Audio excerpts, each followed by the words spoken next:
Fourscore and 7 years ago, our forefathers brought forth on this continent a new nation, conceived in liberty and dedicated to the proposition that all men are created equal.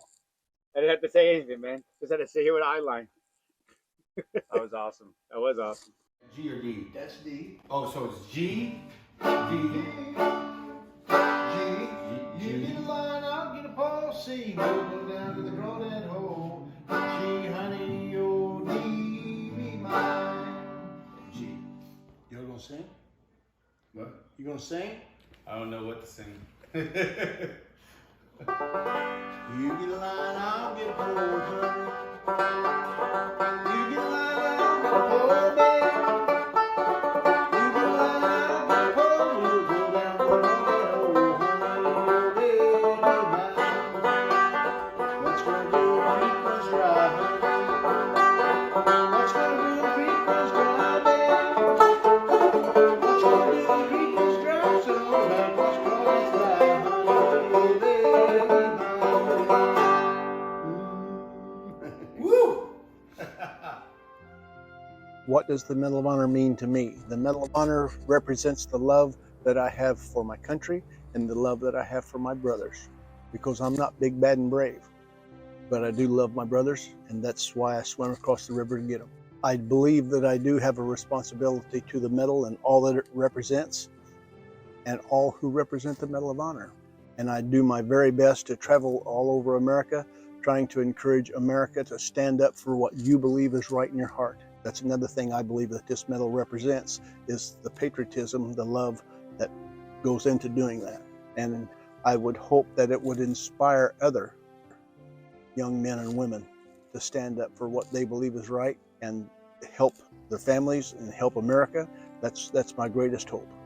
So you don't lose till you quit trying, and I want everybody to understand that no matter what you're faced with in life, you don't lose until you quit trying.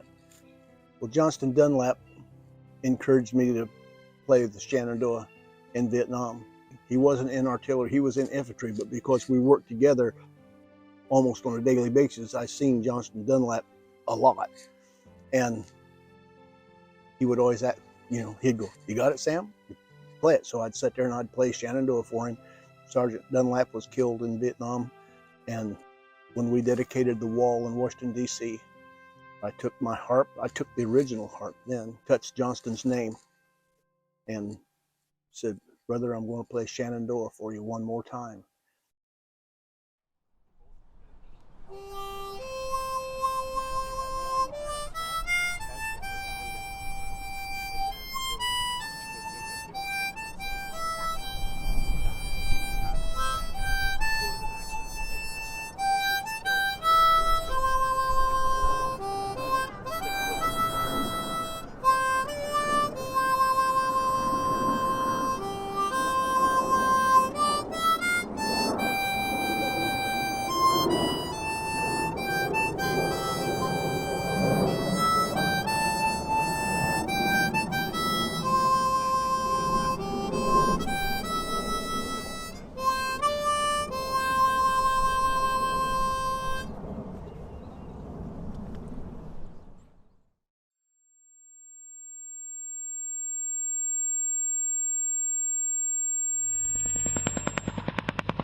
In Vietnam, I prayed, I won't say with every breath, but I prayed a lot, because I had learned that it's appropriate and proper to pray and ask the one above to help you be better, stronger, smarter, wiser. And I did. I prayed to him often, real often, and I made it.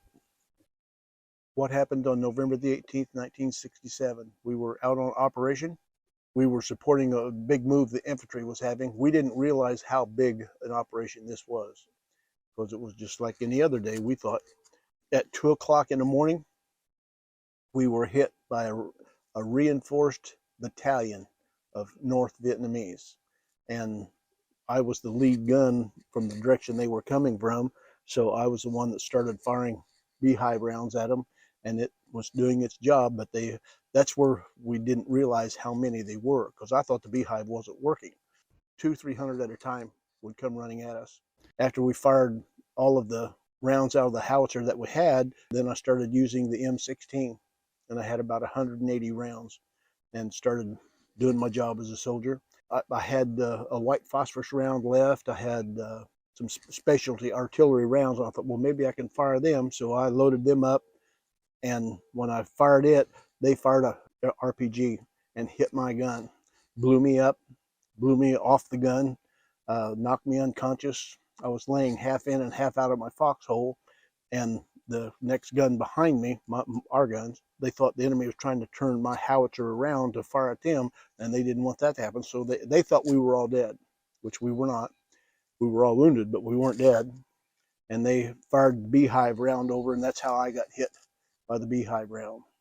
But when the beehive round hit me, it woke me up, and I rolled over into my foxhole. I can remember laying face up in my foxhole with ears were blown up. I couldn't hear nothing, and I could see all these pretty lights, red, white, even blue.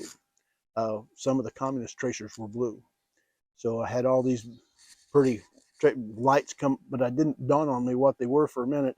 Well, then after I laid there for a while, then my hearing started coming back to the point that I could hear the rifle fire. I could hear the grenade fire. I could hear the mortar rounds going off. I was wounded. I had 30 beehive on my back. I'd gotten shot in the right thigh with an AK-47. I overloaded the howitzer on one of the first shots after I woke up, and it had rolled over me and broke my back, crushed my ribs on the right side. And so I decided I wouldn't put that much powder in them again. After a while, I could see a man across the road or across the canal from me. He would jump up and wave his boonie hat. And then when I paid attention to him, I could kind of hear him say, "Don't shoot, I'm a GI." And I thought, oh my gosh, I can't fire the howitzer anymore. So I thought, well, I better go get him. So I found my air mattress. I slid off into the water, and when I got to the other side, I thought, well, I better hide the air mattress. I don't want the enemy to find it. So I hid it underneath the bushes and crawled up the bank, and there was a foxhole, and it was a big foxhole, and there were 3 men in it. And it was Gwendell Holloway, Billy Ray Crawford, and Jim Deister. And they said, "Deister's dead." So I put Jim Deister up across my shoulders and picked up Billy Ray, picked up Gwendell, and started making our way back to the water's edge. Now, Gwendell still had just a few, 2 or 3 clips left, and I had his gun. And when the enemy gave us too much fire, I would lay the guys down, and then I would do my job as a soldier, and then pick the guys back up and keep moving. We made it to the bank. I think I brought Jim Deister across first because we thought he was dead.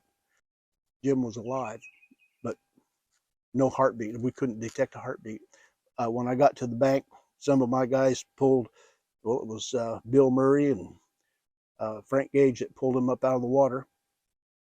And I went back across. Gwendell and Billy Ray could both hang onto that air mattress. Billy Ray had lost part of one of his legs, but the rest of his body was, he had shrapnel wounds and stuff, but he was fair. Gwendell had been shot, but he was doing fair. And I pulled him back across, and once again, my guys jumped in the water and helped get him out. And I was about 10 foot from the bank, and my job was done. And I was so tired and hurt so much, and I just let my body, and I started sinking in the water. The deeper that I got, I could feel the cool. I still remember how cool that water felt. It just felt so good. And then it was like somebody picked me up and was holding me up above the water. And it was, I thought, a Roman soldier, because it had the helmet and the breastplate, and was holding me 10 foot up out of the water. And I'm, wow. And he said, "My son, your job isn't done yet." And he laid me back in the water. And so I swam to the bank and got out and joined the guys and did what I could to help until the enemy broke contact about 8 o'clock in the morning. And by that point, I'd lost a lot of blood, was feeling really weak. And I can remember sitting on some sandbags Why do I hurt so bad? Man, his body was just, man, hurting really bad. And I couldn't see, I was expecting to see big bullet holes or something. And all I had was just little trickles of blood running down everywhere. And now I know it was the beehive that went through and just made little bitty tiny holes, but you don't lose till you quit trying. I passed out, woke up in the hospital in Kanzama, Japan. They were going to retire me from the Army and send me home.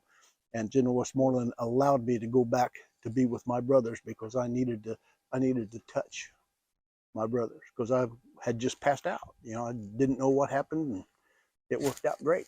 One of the things that I realized in my heart, that the probability of the fact that the reason why I'm still alive today is because my job isn't done yet. So I keep doing my job every day that I can. I keep doing the very best I can, and I'm still here.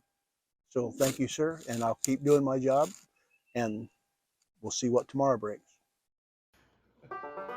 All right, where are we headed to? Vietnam Veterans Memorial, the wall. All right, what are we doing there? I don't know. Paying tribute to our brothers and sisters. All right. When I met you boys a year or two ago, you touched my heart and inspired me, and I'm glad that you fell into it and are following through on it, and I'm proud of you. So thank you. Thanks. Thank you.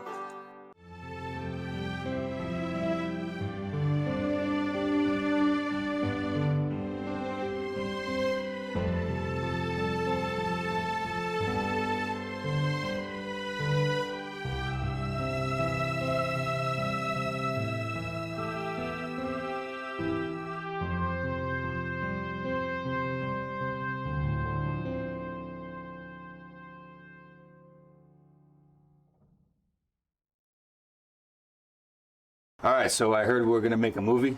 Yeah, I'm gonna make a movie.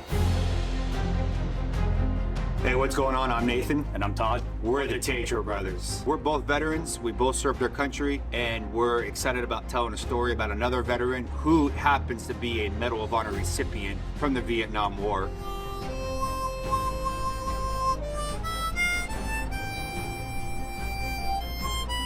Sammy Lee Davis is known as the real Forrest Gump, and he is also one of our friends, and we are telling the story to bring light to the Vietnam War. And so, even though he did not know his brother in arms, he risked his life to save him and other brothers. So we want to show that there's still love out there, and we want to make a film with love, hope, and redemption, because this world needs more love, especially at this time right now. You get a line, I'll get a We've got two veterans, two brothers who are filmmakers, Actors, stuntmen, and now producers.